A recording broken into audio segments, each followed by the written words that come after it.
And now I shall take you to our regular feature called Dewdrops and Words. This is an amazing segment. This is led here by an author by the name of Miss Shabnam Samuel Takar. Her appearance on this show is absolutely delightful and her guests are well accomplished. Let's meet Shabnam ji with her guest of honor for this week. Good morning and welcome to the segment of Dewdrops and Words. My name is Shabnam Samuel Takar and I am your hostess for this segment. Today we have with us a gentleman that I don't even have words to describe. We'll just get talking about him, with him, and ask him these questions that I've been dying to ask him about. I have with me Dr. Shambhu Banik. Welcome, Dr. Banik. Thank you so much for being here. My pleasure. Dr. Banik has been a stalwart figure in our area, Washington, D.C. area, for the last 55 years. Close to it. Close to. He's been a professor of psychology and counseling in Bowie State University and is an active member of the Indian community in our area. Now, Dr. Banik, I want to talk to you about a subject that is very close to my heart, and I've heard that you do a lot of work in this area, and that's women empowerment. So tell me in 2 sentences, if you can, what is your definition of women empowerment? God has created both man and women. When He created, He did not have any distinction between the genders. Unfortunately, over the centuries, the man started dominating because they are the hunter-gatherers, there. And from that time on, women became second-class citizens. But if you look the definition of women, the spelling of women, W-O-M-E-N, it has got men. So to me, when you empower women, you empower men, and in the process, you empower the entire society and entire nation, because women play a very important role. Okay. So now intellectually, we all know that women empowerment should be equal across borders, across economic stratas. Now, does this really happen in real life? No, but we are working on that. We have come a long way. We have got prime ministers, presidents, women presidents all over the world, including India. We have got some of the CEO of the big company, Indra Nooyi is the chairman of Pepsi, and there are not. We have got Kalpana Chawla, Sunita Williams, and all those things. I can go on and on because it is only, we have got only 12.5 minutes. So I have many things to cover. I can even talk for hours on this subject because I have known the importance of women because my mother and my grandmother brought me up. And they inculcated the importance of the power, the Shakti of women. Shakti of women, yes. Now, drilling it down to a more personal and cultural level, we as Indians, we as South Asians are so culturally trained for generations to operate in silence. With regards to most of the things that happen inside our family, be it abuse, be it neglect. How are we as a society here trying to enforce or trying to shift that cultural understanding of domestic violence? What do we as Indians do about it? Once the women are educated, they go to college, they become independent economically, things will change dramatically. I'm so proud of our Prime Minister Narendra Modi. He says, Beti Bachao, Beti Padhao. He also instituted called the toilets in the girls' school. Many girls could not go to school because there are no toilet facilities, So the inequalities was there, There are the toilets for the boys. Domestic violence is a topic, even you have heard recently, it has gone even to the White House. Correct. Even the man named Porter, he abused his 2 wives before, but still our administration still support him that he is a wonderful man and all those things there. But there's no talk about the victims, the 2 women and his girlfriend there who suffered a lot. So domestic violence has been a weapon to subjugate women, because they used to feel women are inferior sex. They cannot do much. When the opportunity is given, women can do anything man can do, even they can do better. Right, that is there as a concept, but as a society we see it, you know, I've seen it, I've gone through it, that, you know, culturally you're not supposed to speak up, you're not supposed to say things. So how do we overcome that for, say, a young bride who has just come from India, and she is this timid little girl who doesn't, you know, can't go against her husband? How do we change that mindset for people? I'm glad you asked that question. There are many organizations here, including Corona Charities is one. They help those people. Unfortunately, because they come from a culture where they have been taught from very child, not now, in the beginning, that to be submissive Correct. to your husband, and also they feel that family will be tarnished, reputation. Correct. So if you come out and then get divorced or separated, only way these things will change. Now you have seen the Me Too Right. movement. It has changed the whole geography of women movement about the domestic violence, abuse in this society, America. And same thing will happen in India, although there is a law. After the gang violence of this very, very, you know, promising young lady who wanted to go to the medical school, who was gang raped, after that there is a hue and cry in all over India. And after that things changed. And still you see, even I read recently that even 2-year-old, 3-year-old girls being raped by some relatives. Yes. And they cannot tell outside with the fear that they will be intimidated. Correct. And the the family's police name. are very corrupt.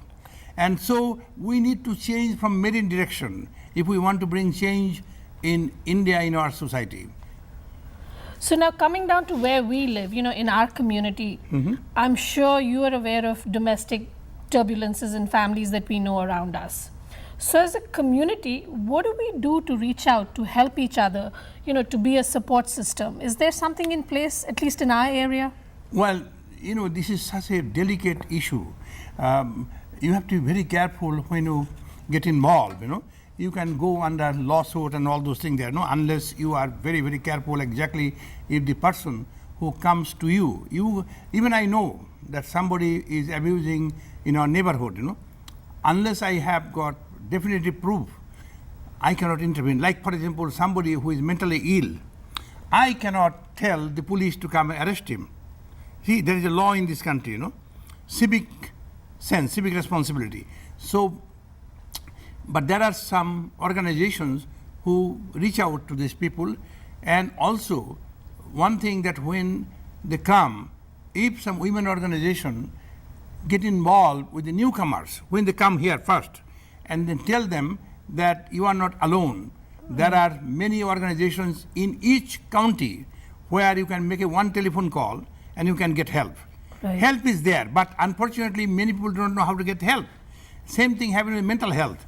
Right. There is a taboo. Similar, domestic violence also taboo. Oh, absolutely. So how do we reach out to these people? How do we reach out to these? Like what is the a channel? person like you, that we have to have, like Corona Charities has done a great job, but we need more Corona Charities, you know. One association cannot reach to everybody. Correct. And you have to have a lawyer. You have to have infrastructure. You have to have opportunities for them to go to a shelter where they can be protected. You need to have the cooperation of the police, law enforcement. So there are many, many ways of handling that, but it will take time because the people who come from India as a new bride, they have no clue where to reach. And if the man is cruel, unkind, aggressive, even he might not allow her to get out. Correct. So she might not know exactly what is available. So do we have any, and the reason I ask is because Yeah. there was about 10 years ago, a young Indian girl I was taking a class in a local college. 12 o'clock at night, she knocked on my door and I let her in. She was a victim of domestic abuse. But those days there was no such scare of, you know, police or this. I think it's become more stringent How long ago? now. How long This ago? was about, I would want to say 15 years ago. Well, I mean, there was, but not as much as it's come into being right now. So for those people, those girls out there who she came to me. Supposing somebody can't come, what do we do to reach out to them? Because I know of so many people out there who are suffering, who sit home in silence because they can't do anything. Program like this, nobody can stop them by watching television program, correct? So even the new bride who comes here, they might be able to watch Global Television Network. And who is the producer director? The greatly famous all over the world, Mrs. Nilima Mehra. She has done more to promote women empowerment than anybody I know of. So if they can watch Shabnam's program every week, every month, they will be able to educate it where to reach for help. Thank you for that. So what I want to ask you is, in our area, in the Washington D.C. area, what programs are you creating, or what events are you creating around women that can tell them, hey, come, let's empower you? You know, you will be very happy and delighted to know this year's 69th Republic Day celebration organized by NCAIA, our theme was Nari Shakti, women empowerment. And we honored a lady who was the president of Karuna Charities for 18 years, Amrit Kalutra. Amrit-ji, yeah. And you will be also happy to know that all her people, there are about 35 women came, they are all on the stage, along with men on the one side and women on the other side. That shows that if we work together, we can bring harmony and equality to both the genders. Absolutely. So that was really one thing that we have done. And there is one lady called Angela Anand. Every year she has got women empowerment program from NFIA. So we need to have more. There is one girl, she is in charge with me, who wants to have a television program on domestic violence. So once these things are spread, publicized, there will be more women who will know where to reach. In my own practice, when I was practicing mental health, I have seen a number of Indian families, because of the confidential, I cannot mention any names, anything at all, but I have known how complicated the issue is, you know. The husband family even torture the girls. Not only husband alone, the mother-in-law, father-in-law, and brother-in-law, sister-in-law, all gang because they cannot provide some dowry. You know, I mean, they got married, they already got dowry, they want more money. So this greed, these men who want dowry and all this thing, they should be publicly hanged. And there should be lessons for people, although it is prohibited, but still it is practiced. So how do we bring that into the limelight? How do we say this? I mean, you as a doctor can't give, can't really do much. Listen, one thing that you can do, you have a program like that, you bring people, you ask them exactly how they have helped themselves, and there is a problem with the lawyers. Lawyers fee is so prohibitively high, and they take advantage of it. They know that you are vulnerable, you know. Right. So unless we can have more women to become trained as lawyers and help so we need to have coordination with the community services. We need to have the support of the legislators. They have to have a law. Then you have to have a county executive. Reach them that we need some help. Whenever we need to call 911, we have got some problem there.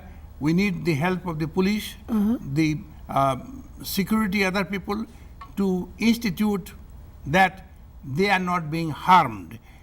Unfortunately, as men control the economic power, so women become vulnerable into the situation. She has no other income. So what does she do? She tolerates and tolerates and tolerates. And one day, she might die because of this too much abuse. Absolutely. So there is no easy answer. We need to start. We are working on that. We have come a long way, but it is a long way to go. Absolutely. I am telling you that in my lifetime, I might not see the equality, all the problems being solved, but I see rays of hope. I saw the women movement. I saw the Million Women March. That is the progress. That is the way to do it. Absolutely. And I see this hostess of this morning, she is taking a step towards correcting this incorrect situation. That's you. Oh, so thank you. I compliment you for that. Thank you so much. Thank you so much, Dr. Banik. It was such a delight talking to you. I hope you come back again, and I want to have much more conversations, in-depth conversations about this. Anytime. Absolutely. Thank you so much, and thank you everybody for being here and watching us.